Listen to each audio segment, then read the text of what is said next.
бет күтімі туралы сөз қозғаймыз. Және де компьютерге арналған тінтуір таңдап балаларға сүт тіс қашан шығады. Тіс дәрігерінен кеңес алатын боламыз. Ендеше бағдарламамызды бастайық.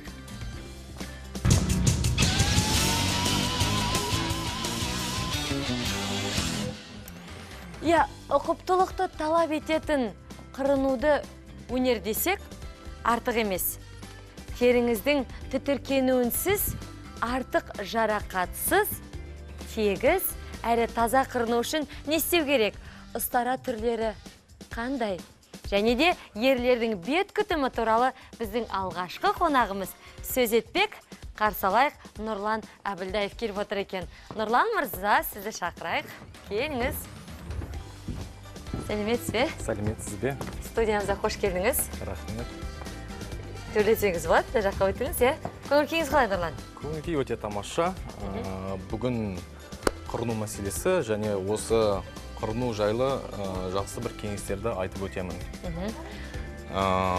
Бүгін бізде модель Артур. Ендеше... Артур Пирожков. Әрине, бүгін қырыну туралы тақырып қозғайтын боламыз. Көбінесе ер азаматтарға әрине арналған тақырып болмақ. Сондықтан біздің бүгінгі тақырыбымыз да қызықты болайын деп тұр. Және де Нұрлан мен Артур бізге бірінші рет келіп отырған жайы бар. Солай емес пе, Нұрлан? Менің ойымша, ешқандай уайымдаудың да қысылудың да қажеті жоқ. Өйткені сіз өзіңіз маман болғаннан кейін, өзіңіз осы жұмысты кәсіби жасап жүргеннен кейін, оп-оңай әдемі қылып айтып түсіндіріп береді деген ойдамын. Қырынған кезде ең бірінші, әрине ер азаматтарда көбінесе, менің білуімше, бір аллергия пайда болып жатады. Әлде қызарып кетіп жатады. Ол неден деп ойлайсыз? Ол дұрыс қырынбағандықтан деп ойлаймын мен. Енді әркім өзіне ыңғайлы ұстара алып жатады. Енді барлығы менікіндей мынандай ұстарамен қырынады деген немен келіспеймін. Өйткені барлығын қолынан келе бермейтін нәрсе.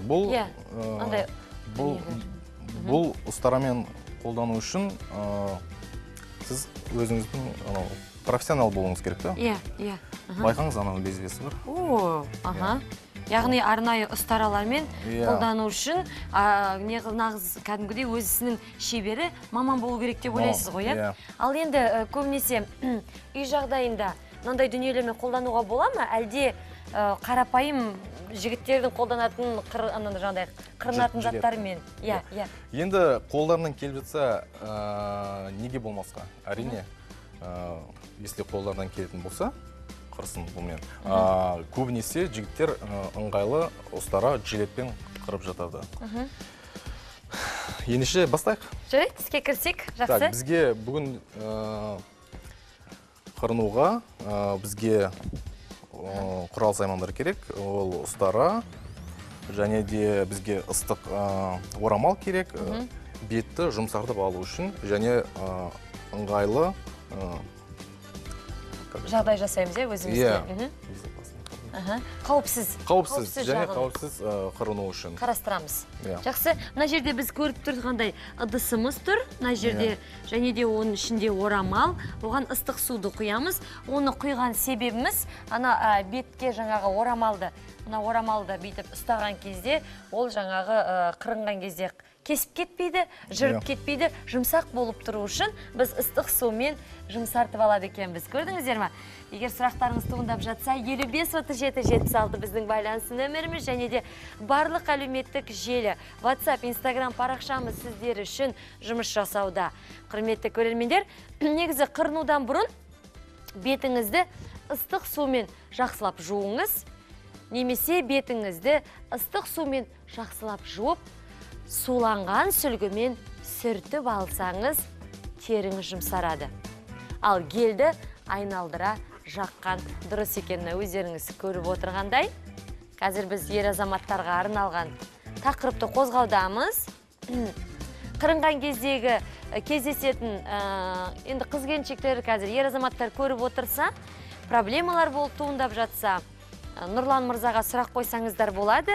Не болмаса, өздеріңіздің бір қолданатын спрейлеріңіз, жақсы бір гельдер бар шығар, жақсы бір маскалар бар шығар, кремдер бар шығар.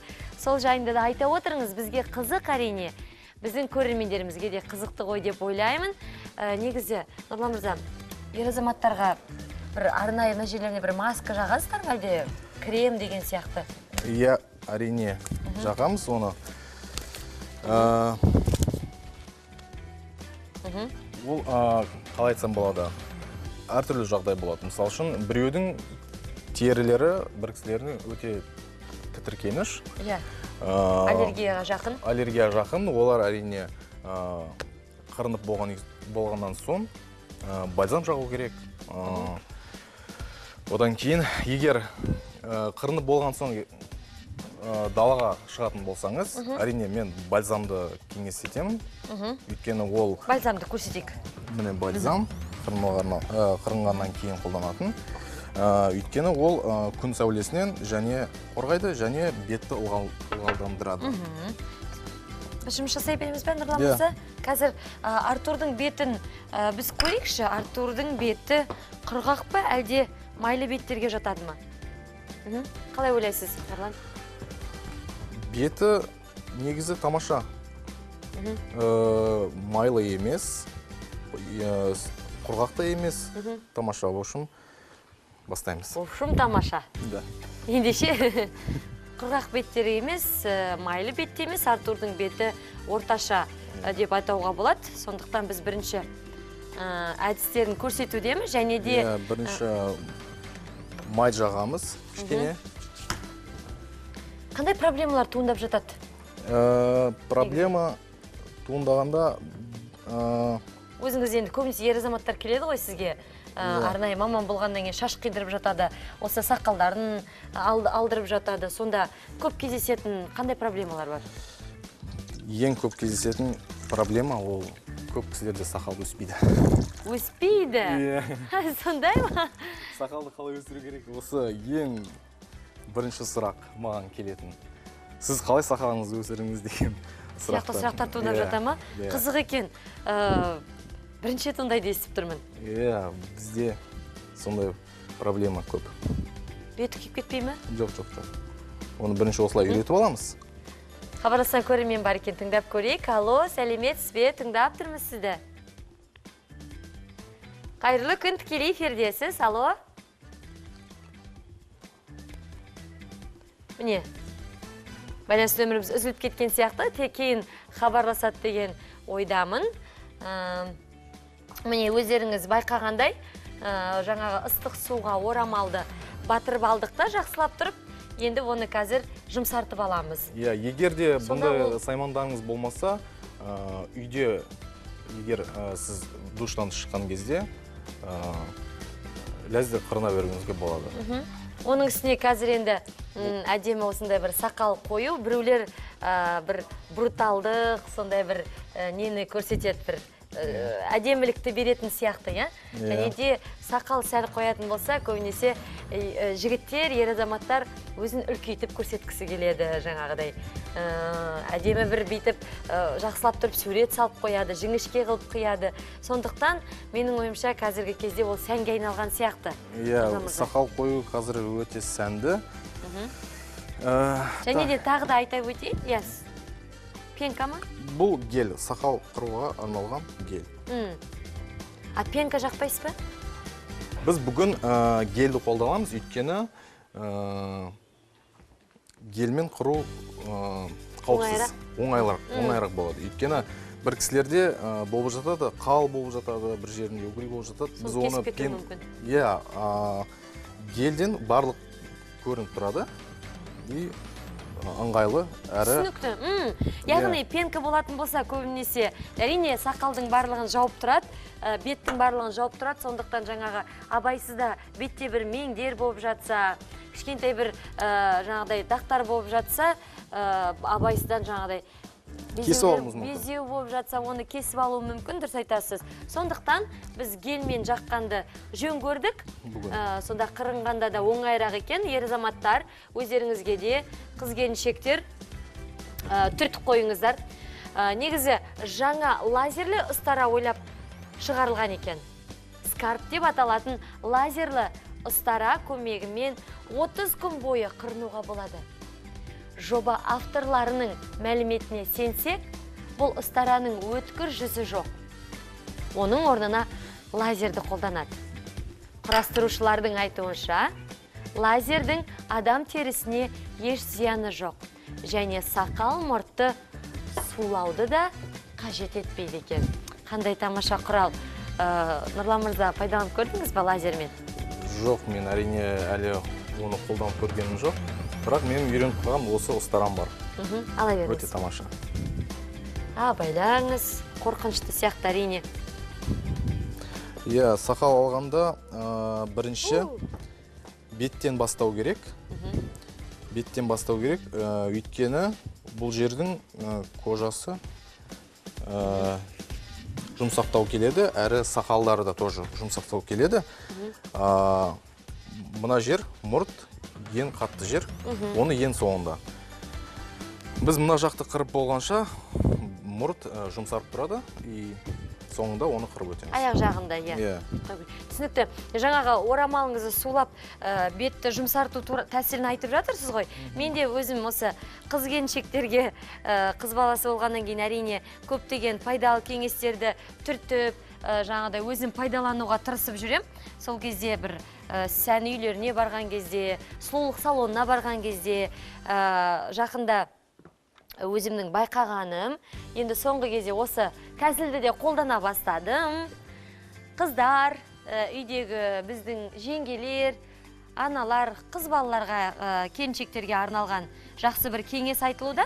Осы орамалды, ыстық суды бүйтіп құясыз.